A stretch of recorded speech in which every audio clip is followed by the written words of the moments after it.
Another one of your book is called, actually no, I don't know the name of the book, but it's with Mouin Rabani about solving the Israel-Palestine conflict. So how do we do it? Basically, to put it in a nutshell, if you're serious about politics and you're serious about trying to build a mass movement, you can't go beyond what the public is ready to accept. The public is ready to accept, in my opinion, what international law says. So if you were to put forth a very simple slogan, when you're asked, how do you want to solve it? I say, easy. All I want to do is enforce the law. The law is clear, it's unambiguous, it's uncomplicated. There is a near unanimous consensus on what the law says. And that's what I want to do. But the law is clear. The settlements are illegal, that's correct. East Jerusalem is occupied Palestinian territory, that's correct.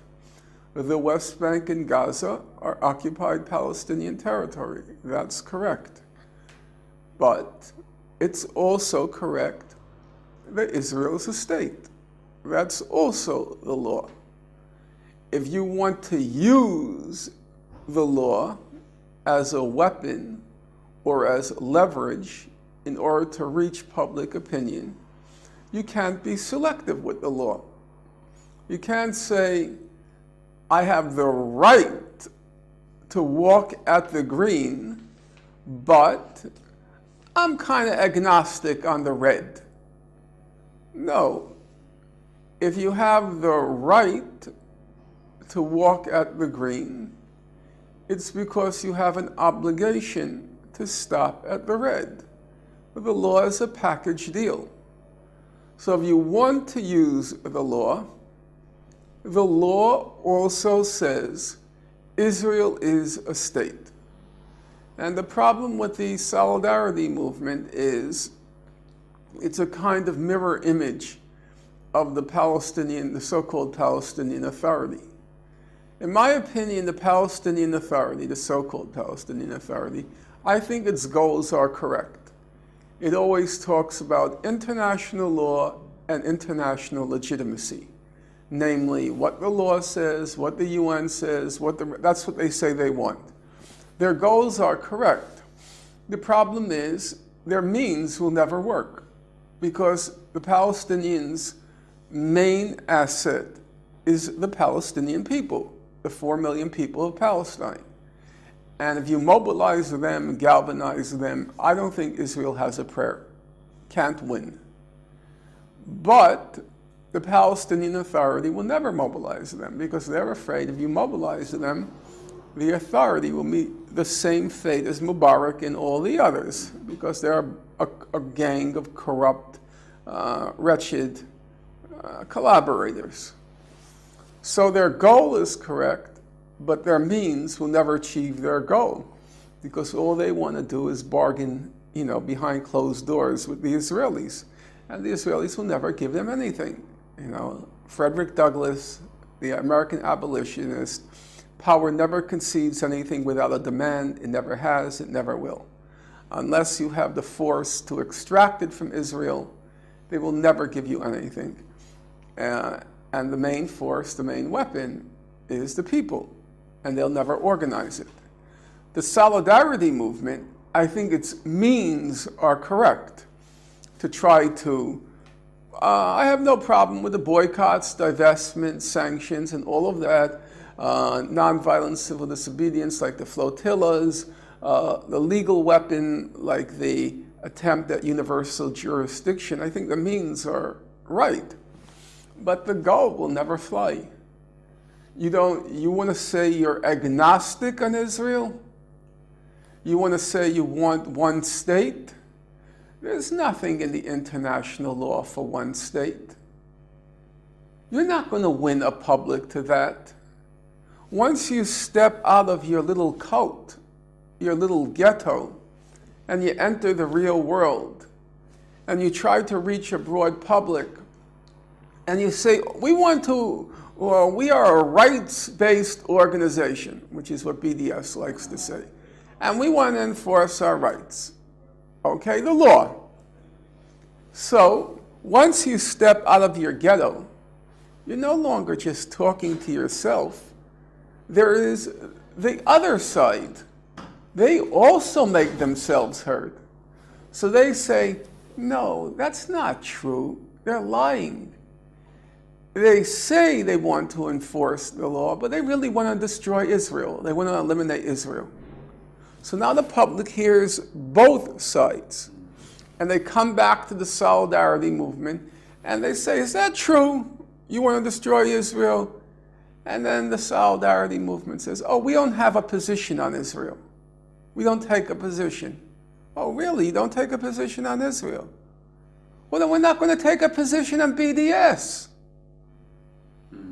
The law is clear. You want to use the International Court of Justice on your side?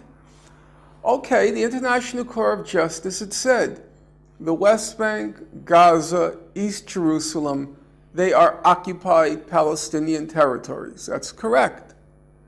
But the ICJ also said that pre-June 67 border is Israel's legal border. That's their country. That's the law. You want to promote one state? Fine, that's your right. But then don't pretend you're trying to enforce the law. That's not true. You want to selectively enforce the law. But I think the way I see it is that when you talked about the Palestinians, you said 4 million people. But what the BDS movement, and I think more and more that the Palestinian people in general wants to portray, that the Palestinian people are not 4 million. There's the refugees, there is the citizens, Palestinian citizens of Israel. So it comes to a much bigger number. And I think just to conclude that the fact that not taking a position on do we want the state of Israel to exist, I think it's not saying that we want to destroy Israel, it's that saying that the 20% Israeli Palestinian citizens of Israel have the right to have the same rights than Israelis. So, Frank, I'm not talking for the video. I'm talking to you. Yeah. And I'm getting a little bit exasperated with what I think is a whole lot of nonsense, you know?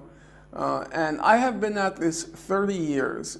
I have earned my right to speak my mind, and I'm not going to tolerate what I think is silliness, childishness, and a lot of leftist posturing. There is a settlement that's been proposed by the international community for resolving the conflict. Now, it does include a statement, a just resolution of the refugee question based on UN Resolution 194, the right of return and compensation. There is nothing anywhere in the international consensus for resolving the conflict that says anything about the minority inside Israel, the Palestinian Arab minority. It's not there. You want to drag in that minority and start talking about them? Well, in my opinion, you'll get nowhere, because the whole world is filled with countries that persecute their minorities. Would you like to be an untouchable in India? Do you know what it's like to be a Dalit in India? Do you want to go through every country in the Middle East and how they treat their minorities? And then it's just open season by the other side to show what hypocrites you are. Why are you focusing on that minority and not 10 million other minorities in the world? If you look at, for example, when Yasser Arafat declared a state in November 1988, and you read the platform, the political document, and so forth, there's no mention of the Palestinian Arabs. There is a mention of the refugee question, that's correct. There's no mention of the Palestinian Arabs in Israel. People want to just drag in the kitchen sink because it's not really about them. I mean, we have to be honest. And I loathe the disingenuousness. They don't want Israel. They think they're being very clever. They call it their three-tier. We want the end of the occupation, we want the right of return, and we want equal rights for Arabs in Israel. And they think they're very clever because they know the result of implementing all three is what? What's the result? You know and I know. What's the result? I think we don't. There's no Israel. I think there's No. But I think the result is like there's no Israel the way Israel is now. There is no Israel, full stop. And the law is Israel is a state. It has its defined borders. And if you want to eliminate Israel, that's your right. But I don't think you're going to reach anybody. I think it's a non-starter.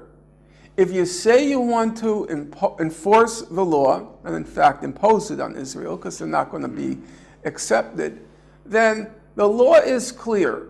And you have to say, and you'll never hear the Solidarity movement say, 2 states.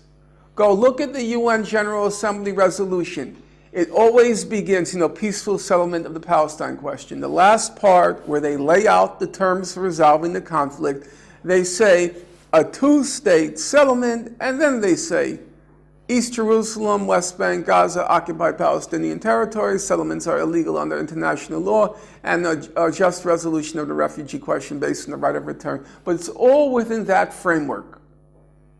And if you don't want the framework, then stop talking about the law. And stop trying to be so clever. Because you're only clever in your cult. The moment you step out, you have to deal with Israeli propaganda. And here, they have a case. They say, no, they're not really talking about rights. They're talking about they want to destroy Israel. And in fact, I think they're right. I think that's true. I'm not going to lie. When I do politics, I have one standard. You know what my standard is? Can I defend this position in public? Not can I defend it in my little cult, but whether stepping outside my cult, whether I can defend it in public.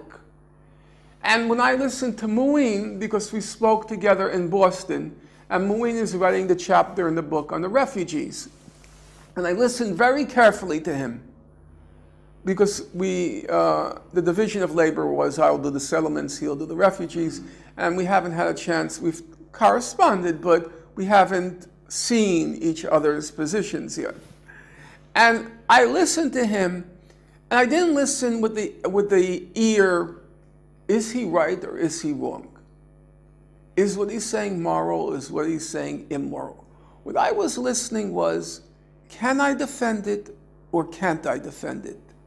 If I can't defend it, then what am I doing? What's the point?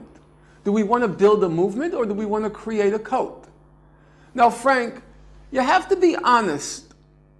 Honesty is important in politics. If you tell a public, Israel's population is 7.5 million. Of those 7.5 million, 5.5 million are Jewish.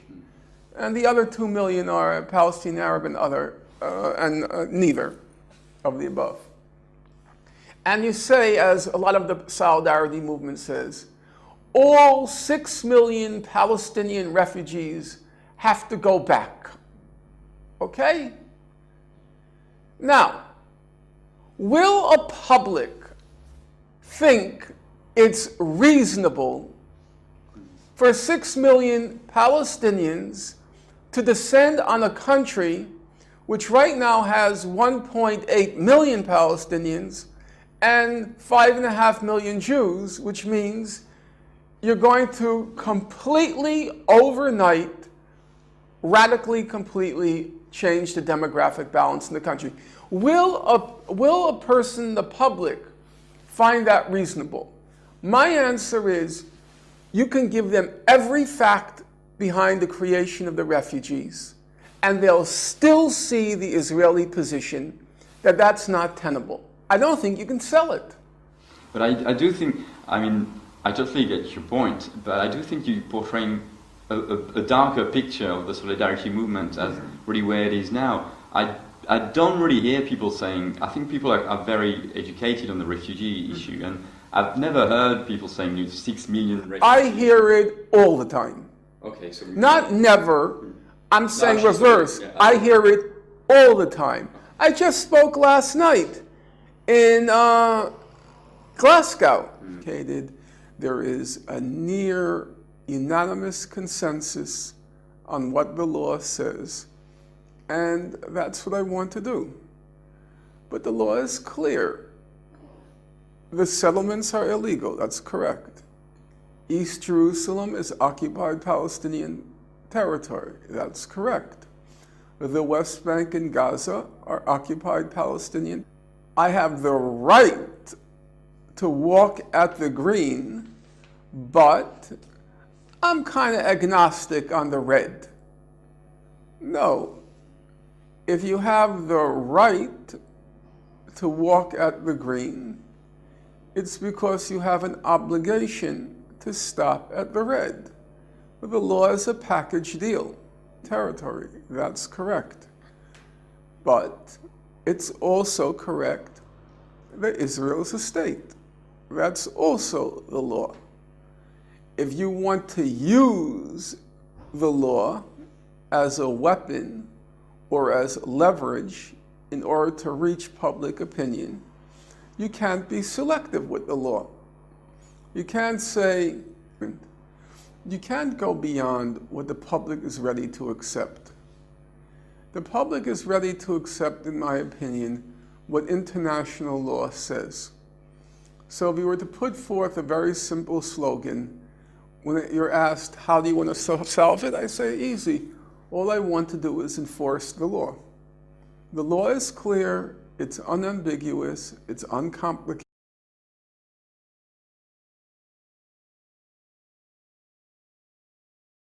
Another one of your book is called, actually no, I don't know the name of the book, but it's with Mouin Rabani about solving the Israel-Palestine conflict. So how do we do it? Basically, to put it in a nutshell, if you're serious about politics and you're serious about trying to build a mass movement,